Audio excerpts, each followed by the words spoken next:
Alors, Guillaume Fard, on va essayer de synthétiser un peu l'origine de toutes ces violences dans ces cités. Tout part d'affrontements entre des habitants de la cité, notamment des dealers, avec des groupes de migrants en situation irrégulière. On le sait, ça aussi. Essentiellement des mineurs isolés, c'est ça? Oui, des mineurs dits non accompagnés, en clair, des étrangers mineurs en situation irrégulière. Ce sont les propos du préfet. Hein. Absolument.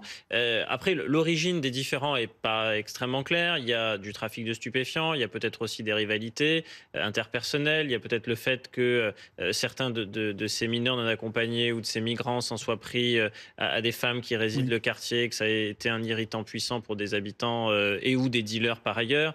Bref, en tout cas, il y a une tension qui est une tension très forte et qui a entraîné des violences et un niveau de violence relativement important. Madame la députée le rappelait, il y a un quartier qui cumule beaucoup de difficultés, beaucoup de fragilités sécuritaires, mais aussi sociales et socio-économiques, on pourrait dire également. Et donc, c'est pas non plus totalement le fruit du hasard si les migrants en situation irrégulière, a fortiori mineure, privilégient ce quartier-là de la ville plutôt qu'un autre, pour notamment s'y adonner au trafic. Ils arrivent d'où? Ils arrivent d'Italie?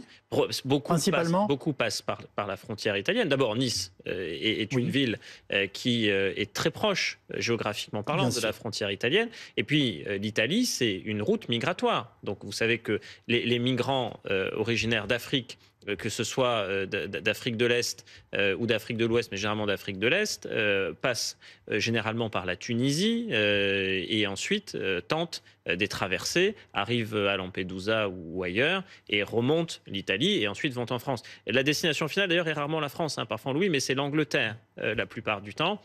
D'où le fait que ce soit dans la région de Calais, ensuite qu'il y ait une sorte de verrou, puisque les Britanniques n'ont aucune espèce d'envie d'accueillir un nombre important de migrants. Guillaume Fard, on est d'accord que plusieurs enquêtes ont été ouvertes après les violences. Aujourd'hui encore, une dizaine de jeunes vêtus de noir qui se rassemblaient au cœur de la cité ont été interpellés. Oui.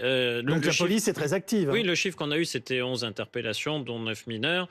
D'autres chiffres ont été rappelés à l'instant à l'antenne, mais qui sont plus généraux depuis une période. Les 11 ont été placés en garde à vue. Voilà, ça c'est pour les dernières gardes à vue directement liées à l'affaire dont on parle. Après, les chiffres qui ont été diffusés à l'antenne, c'est sur les 12 derniers mois. Et sur les 12 derniers mois, vous voyez qu'il y a un nombre plus important d'opérations et donc d'interpellations. La CRS 81, basée à Marseille, a aussi été déployée dans le quartier, vous l'évoquiez tout à l'heure. Elle fait partie de ces nouvelles unités ces unités de nouvelle génération qui sont mises en place. Vous pouvez nous expliquer en gros? C'est des CRS, on va dire, augmentés, c'est-à-dire qui ont plus de moyens d'intervention, qui sont faites pour aussi la lutte contre les violences urbaines et le rétablissement de l'ordre, pas seulement le maintien de l'ordre.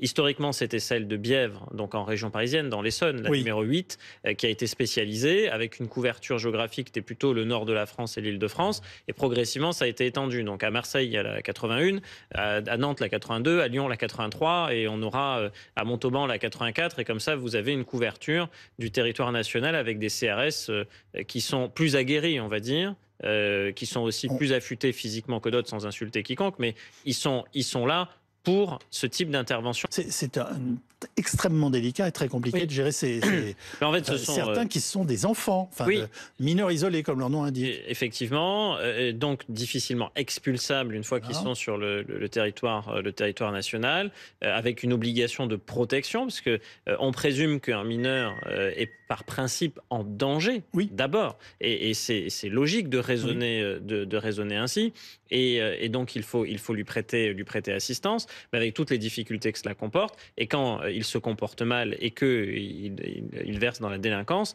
la capacité à l'expulser est soumise à un certain nombre de verrous, et on a suivi ici BFM TV les débats sur la loi immigration et le fait qu'il y a un certain nombre de règles et de textes qui font que vous ne pouvez pas expulser comme ça une personne mineure dans son pays d'origine. Vous devez prouver l'origine, vous devez également arriver à montrer qu'il y a un lien de famille, que le pays en question n'est pas un pays en guerre. Enfin, il y a toute une série de critères qui font que c'est difficile d'expulser. Mais tout ça nous renvoie à une réalité qui est que ce sont des situations éminemment complexes en fait. Et qu'il y a rarement des solutions simples aux problèmes complexes. Et que si des solutions simples existaient, elles auraient été trouvées probablement depuis longtemps, parce que ça n'est pas un problème neuf. Et qu'en réalité, l'étanchéité stricte de la frontière, moi je ne connais pas beaucoup d'États en Europe occidentale qui y soient parvenus, à commencer par la Grande-Bretagne, qui pourtant bénéficie de l'insularité et de la sortie de l'Union européenne, et qui pour autant est confrontée à cette problématique, au point de payer